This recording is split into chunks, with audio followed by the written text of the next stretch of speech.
We open to a 19-year-old boy called Howie just chilling at school. Then out of nowhere, this hottie named Shaw approaches and tells him she's gonna be his baby mama. And he says, "I don't even know you, girl. I'm not the father." A bunch of jealous boys start to get rowdy, so he makes a break for it. In the girl's bathroom, a hot girl named Tang professes her love for him. He's never even talked to this girl. He's getting confused. The whole school's watching when he leaves the bathroom and gets rushed by a girl named Lynn, who tells him their 2 children are at home missing him. Howie doesn't know what's going on, and everybody seems to be in on it. He runs up the stairs and gets cornered on the roof. And he's like, "Screw this, I'm out!" And he jumps off the roof. Luckily, he's rescued by a Cupid called May. She explains that Howie ate some special chocolates, and that the girls who ate the rest of the cake were given false memories of love. To break the curse, he must fulfill the deepest desire of each girl. Shaw is crying on the roof, under the impression that the love of her life leapt to his death. Howie climbs the stairs and apologizes to Shaw. He takes her to get a pregnancy test, and it comes back negative, and he's like, "Woo! I am not the father." She says she'll try harder to get pregnant next time. And he's like, "Damn, you crazy girl." He walks her home and discovers she lives alone in a giant mansion. Her father's always gone and never pays attention to her. And when the servants come in because her dad called, Howie grabs the phone. And he's like, "Hey, I got your daughter pregnant, B." Her dad is a serious dude and rolls in force. But Howie's not fazed. He's like, "Listen up, rich ass. You got a daughter. Why don't you hang around and be a father, B?" Shaw is getting seriously moist watching him stand up to her father. Her dad realizes he needs to be a better father, which fulfills her deepest desire. So her false memories vanish. The next day, Shaw asks Howie out on a date. He's like, "Wait a minute. I thought her memories got erased." The Cupid tells him that Shaw won't forget new memories, so she remembers all that stuff with her dad, and she fell in love with him for it. Howie accepts her date, and he's like, "Righteous, dude." That moment, he gets accosted by his old friend Ayong.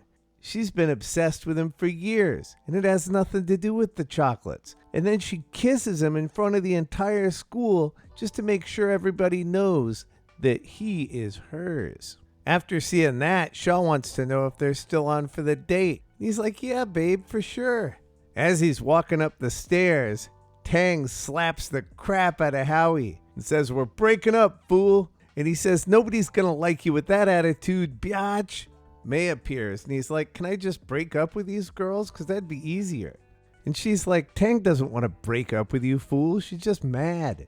Howie keeps his date with Shaw and they have a great time together. They decide to go to an anime convention. They see Tang and discover despite her rough exterior, she likes to cosplay. But she doesn't want the girls at school to find out and make fun of her.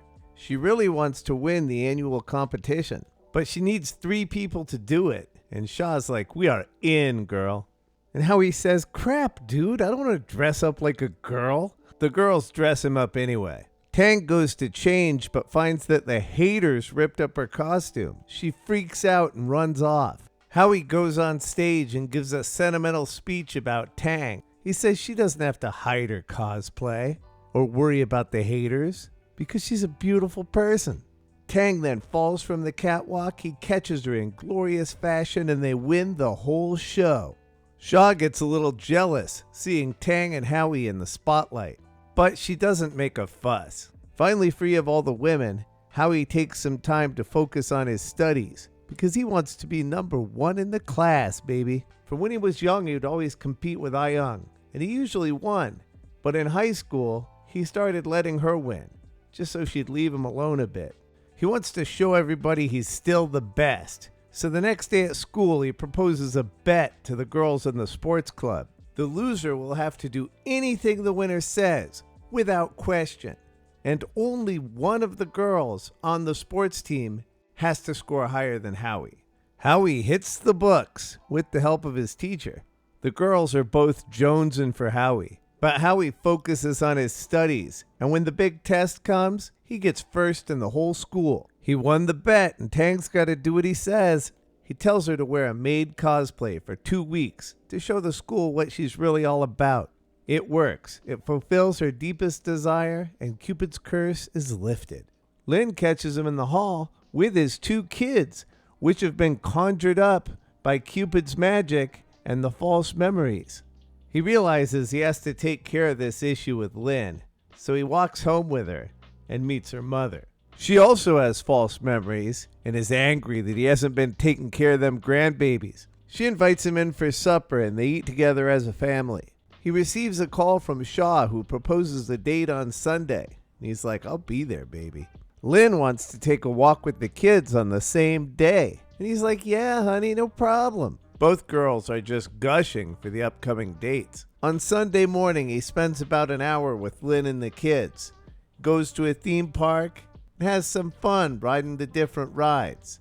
Then he takes off quick to meet up with Shaw. He has fun with Shaw. They take a picture together and end up kissing deeply by the fountain. He goes to the bathroom and May appears. And he's like, May, does Shaw really like me, or is this just the chocolates? Cause I'm falling for her here. What's going on?